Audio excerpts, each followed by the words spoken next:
Boa noite, meus amigos, meus irmãos, que a paz do Cristo esteja em nossos corações. Vocês acabaram de sair do estudo com o nosso amigo Oswaldo, que faz um estudo muito interessante de O Livro dos Espíritos. E agora nós, continuando o estudo das obras básicas, nós vamos estudar o céu e o inferno, começando o capítulo 9 da primeira parte, onde Kardec fala sobre os demônios. É engraçado só de falar isso, algumas pessoas já se arrepiam, né? Vocês percebem isso? Né? Eu brinco sempre na sala de aula que a palavra demos nônimo, se você for pegar o sentido, ele é a fusão de duas palavras em latim que significa mensageiro do povo. Mas nós tememos as palavras, né? Demônio, Satanás, morte, inferno, como se isso fosse prelúdio de alguma coisa. Mas sempre rogando a Jesus que nos abençoe, nós vamos tentar dar uma visão clara sobre o tema, sempre seguindo Kardec. Bom, se nós formos voltar um pouquinho, nós vamos ver que o homem ele é relativamente novo nesse planeta, né? Os povos primitivos nasceram, chegaram aqui, os primeiros hominídeos, a questão de quase 1 milhão de anos, e a civilização é uma coisa nova, né? A primeira cidade que nós temos notícia tem apenas 10 mil anos. Quer dizer, nós chegamos no planeta ontem à tarde.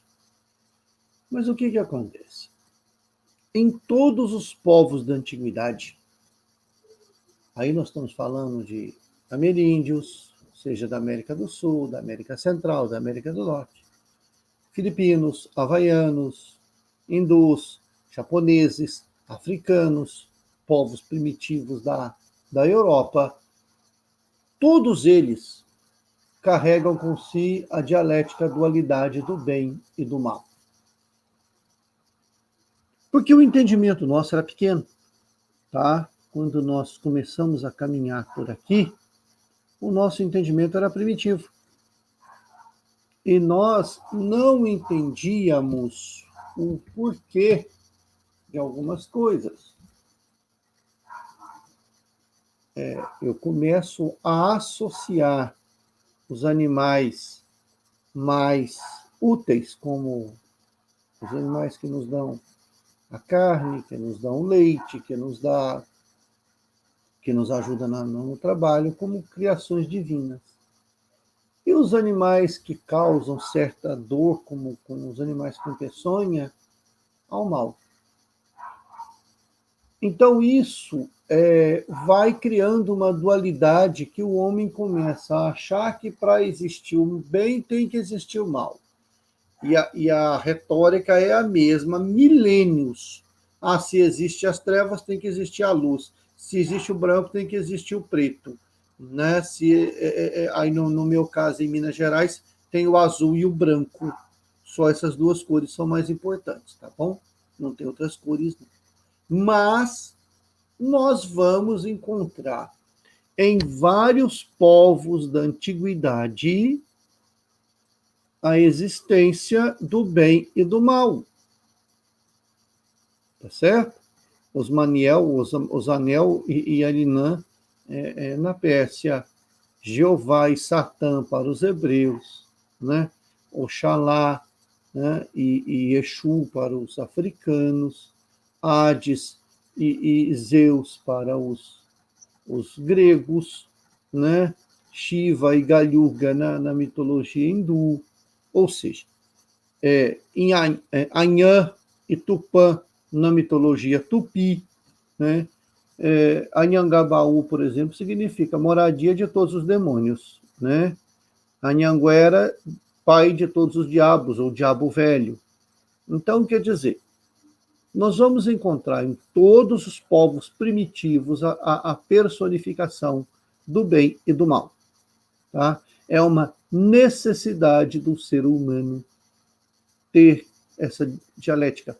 o ser humano não é capaz de entender que o mal é passageiro e tem origem no próprio coração humano. Que nós somos evolucionistas, que nós vamos evoluir, que a condição de mal ela é temporária e a condição de bom é eterna. Olha só a perfeição divina. Os defeitos que eu tenho, eu vou perder, mas as qualidades que eu adquiri, eu nunca as perderei. Nunca, jamais. Então, o que vai acontecer? Nós vamos encontrar isso em vários povos anteriores ao cristianismo. Anteriores. Tá? É o gênio do bem e o gênio do mal. E é engraçado que nós adotamos algumas práticas que até hoje são colocadas no cotidiano e não sabemos. Um exemplo disso é o casamento, o tradicional casamento. Primeiro que a noiva tradicionalmente usa branco. Hoje em dia se fala que é para que a noiva, simbolizando a virgindade, a pureza, a castidade. Mas, na realidade, esse costume foi herdado de um costume celta que dizia que o branco, que os espíritos do mal temiam a cor branca. E também a noiva, o costume da noiva cobrir-se com um véu, é para que os maus espíritos, os demônios do mal, que eles utilizavam o termo demônio como mensageiro, tanto do bem quanto do mal, tá? Não a reconhecesse. Por isso o costume da noiva usar o véu para ela se opor a esses espíritos e poder casar em paz. E nós adotamos isso e trazemos para o nosso cotidiano como sendo uma coisa normal, natural, né? Os sacrifícios que eram feitos para que agradar aos deuses, por exemplo, o Havaí acreditava-se que quando você jogava uma virgem dentro do vulcão, você acalmava os deuses. Interessante, né? Menos para a virgem que era jogada lá dentro. Acho que ela não gostava muito da escolha, não. Mas fazia o quê? Era costume, né? E nós vamos encontrando várias citações ao longo da história para os deuses do bem e para os deuses do mal, para os demônios do bem e para os demônios do mal. Certo? Aí nós vamos chegar na tradição cristã. O que acontece? Aí nós vamos pegar que no segundo dia da criação, Deus fez os anjos. Bem, fez os anjos, criaturas perfeitas. E um dos anjos se sentiu muito bonito. Se sentiu mais poderoso que Deus e se rebelou contra ele. Esse anjo recebeu o nome de Lúcifer. Na tradução do aramaico, Lúcifer significa filho da luz, ou filho da manhã, luz da manhã. Também é chamado de Samael, veneno de Deus. Então reza a lenda, reza a mitologia, que ele foi expulso, pois o exército do bem foi comandado por Miguel Arcanjo, que expulsou Lúcifer do céu e o condenou à terra. Ele caiu nas profundezas da terra, junto com os anjos que estavam com ele. Essa mitologia merece alguns questionamentos. Primeiro, como é que ele acertou esse planetinha miserável que a gente mora? Pensa bem. Podia ter acertado em Saturno, em Plutão, em Saturno, em Netuno, em Júpiter, que são bem maiores que a Terra. Acertaram aqui. Por que não mandou lá para o Sol? Já é quente mesmo, não precisava nem ir para baixo, estava lá em cima. Agora, primeiro, entre os atributos da divindade está a perfeição. Então, se você tirar a milésima parte de um desses atributos, Deus não é mais perfeito. Se ele criou o anjo para ser perfeito, por que o anjo teve inveja dele? Se o anjo teve inveja, sendo Deus a perfeição, ele não poderia entendê-lo? Não, ele condenou o filho a viver eternamente no inferno. Quer dizer, não existe perdão. O teu filho erra, você não tem que perdoar. Aí vem o Cristo e fala, perdoai não 7, mas 70 vezes 7 vezes. Ou seja, o que tá acontecendo nessa história? São situações que não podemos entender. Se nós pegarmos das religiões primitivas, o demônio ele teve um início. Se ele não teve um início, ele é tão poderoso quanto Deus. Então Deus não é onipotente. Se ele teve o início, se Deus o criou, por que Deus cria alguém para viver eternamente no mal? Percebem como não tem muita lógica? Não bate. Nós não podemos admitir a existência de um outro Deus. Deus é onipotente, é onisciente, é soberanamente justo e bom. Então ele não pode dividir o poder dele com ninguém. E outra, partindo da premissa que o filho tinha se rebelado, ele ia condenar o filho, então ele não perdoa, ele não ama o seu filho que cai, lá, e se ele fez um anjo com defeito, com inveja.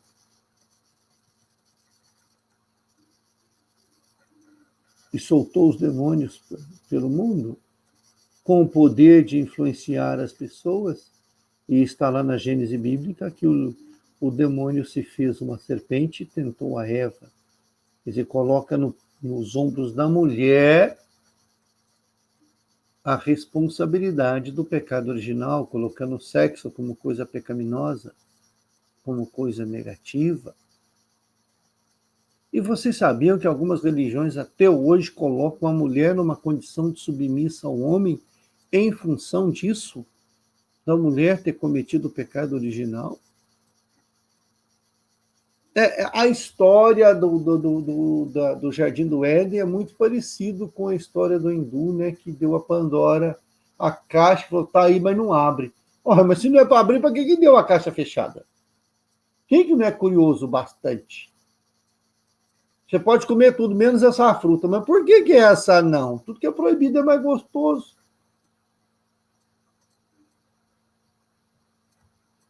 Aí vai. Então, o que acontece?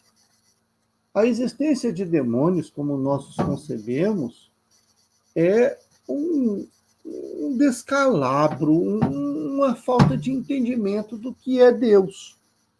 Percebe? E nós pegamos a imagem do Deus Baal e transformamos ele no Deus do inferno. Até hoje eu não entendi por que se coloca chifres no diabo. Reza a lenda que ele teria se transformado num dragão de 7 cabeças para guerrear pelo céu, né? E teria dito, é preferível reinar no inferno que ser submisso no céu. Isso é de uma pessoa orgulhosa. O que acontece? Vamos trazer um pouquinho agora sobre a ótica da doutrina espírita. Nós fomos criados simples e ignorantes e lançados numa corrente evolutiva onde não há retorno. Não há volta. Tá? Então, o que vai acontecer? Vai chegar num ponto em que eu vou estar muito próximo do meu Criador, a tal ponto de eu falar, eu e o Pai somos um. Ou seja, eu estou tão inteirado com Ele, e embora exista uma distância muito grande, que a vontade do Pai é a minha vontade a vontade do Pai se traduz em mim. Ou seja, não é que eu não tenha vontade própria, mas eu estou tão perto dele que a vontade dele se mistura com a minha. E a minha vontade é fazer a sua vontade. Não por uma submissão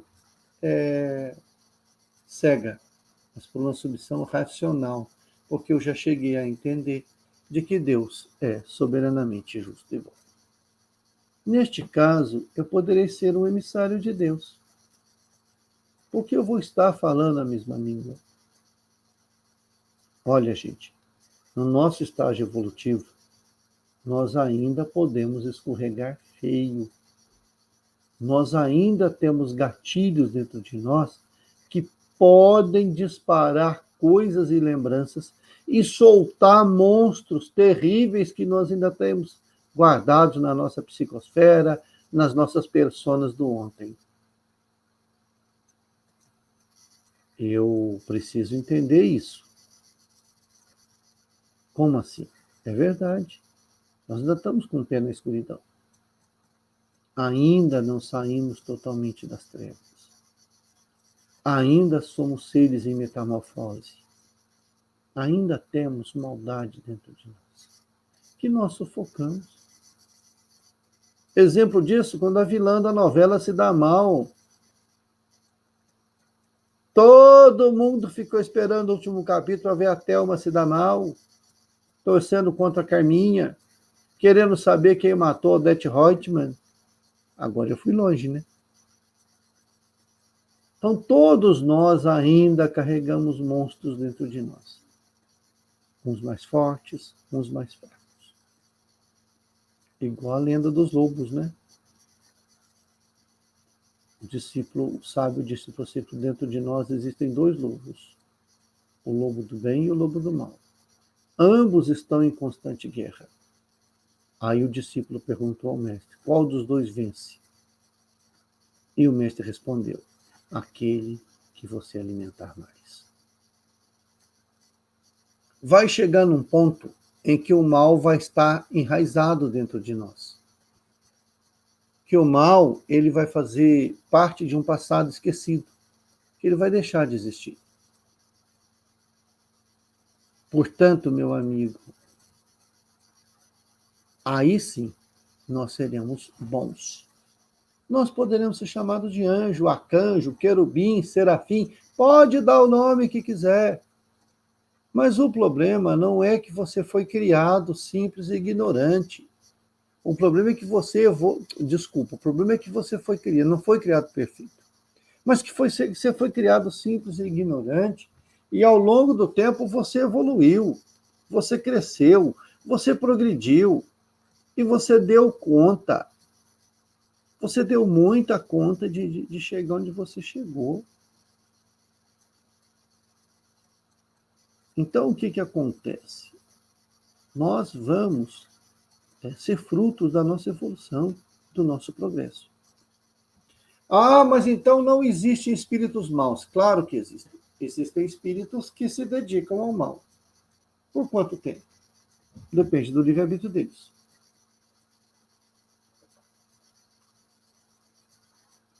Depende do livre-arbítrio deles. Certo? Existem espíritos que permanecem séculos, milênios nas ondas do mal. Existem espíritos que dominam uma determinada região, que se sobrepõem pela força, usando a culpa dos outros. No livro Evolução, Ação e Reação, André Luiz fala das colônias que existem, da colônia dos godemônios, que é comandado por Gregório. Divaldo Franco, no livro Sexo e Obsessão, fala de uma colônia que é comandada pelo Marquês de Sade. No livro Transição Planetária, Divaldo fala, através do Dr. Manuel Filomena de Miranda, de uma região que é comandada por um exército fanáticos na Indonésia. Então, nós temos espíritos que praticam o mal. O que você é aqui em vida, você vai ser na morte. O que você carrega no coração vai ditar o que você vai fazer de desencarnar. Eu tenho muito medo de obsediar as pessoas por causa de café, viu, gente? Que eu sou muito ligado em café. Né? Uma carninha mal passada. Então, nós vamos manter os nossos vícios, nós vamos manter as nossas manias. Então, quem é mal aqui, continua mal do outro lado. Quem é bom aqui, continua bom do outro lado. Você não muda porque desencarnou. Saiu do corpo físico, virou anjo. Diz que o padre estava numa missa de corpo presente de um sujeito que dava gordas colaborações para a igreja. Aí eles, estamos aqui diante do nosso irmão fulano de tal, um cristão exemplar, um excelente marido, um ótimo pai, um filho submisso aos pais, um bom filho. A viúva chamou o filho e falou, meu filho, vai lá e vê se é do teu pai mesmo que ele está falando, porque não está batendo, não. Não é isso que vai acontecer. Nós não vamos nos transformar pela morte, nós vamos nos transformar pelo tempo. Então, o que nós chamamos de demônios, ou o que nós chamamos de espíritos do mal, são irmãos em fase de transição. Fase essa que nós já tivemos. Estamos saindo, mas podemos ter uma recaída. Podemos ainda cometer um ou outro deslize, porque estamos muito distantes da perfeição. Então, o que vai acontecer? Esses espíritos que se auto-intitulam Príncipe das Trevas, Senhor do Submundo, quando chega numa casa espírita, em que é permitido que se toque numa ferida, numa emoção, cai em prantos e cai em si, tal como o filho pródigo, e retornam à casa do Pai. Então, meus irmãos, essa é a nossa mensagem de hoje. Os demônios não existem, e aqui não vai nenhuma alusão a frases de um famoso paranormal que existia, né? Não existem porque eles põem em dúvida, põem em xeque a divindade. E como nós não acreditamos em Deus. Acreditar em Deus é dar crédito a Deus. Nós sabemos que Deus existe. Nós temos a plena e absoluta convicção da existência divina. Não é uma questão de crença, é uma questão de sabedoria e certeza. Como nós temos absoluta certeza da existência divina e temos absoluta certeza de que este Deus é soberanamente justo e bom, nós então não dividimos o poder deste Deus. Não admitimos que esse Deus tenha um poder menor, atribuído aos adversários, aos inimigos, essa divisão de poder. Na próxima semana, nós vamos finalizar este estudo falando da interferência, da suposta interferência dos demônios na mente humana. Tá certo? Que Jesus nos abençoe a todos e eu respondo os comentários daqui a pouquinho. Obrigado a todos, que Jesus nos abençoe, tenham uma excelente semana e até a próxima terça-feira, nesse mesmo bate-horário, nesse mesmo bate-canal.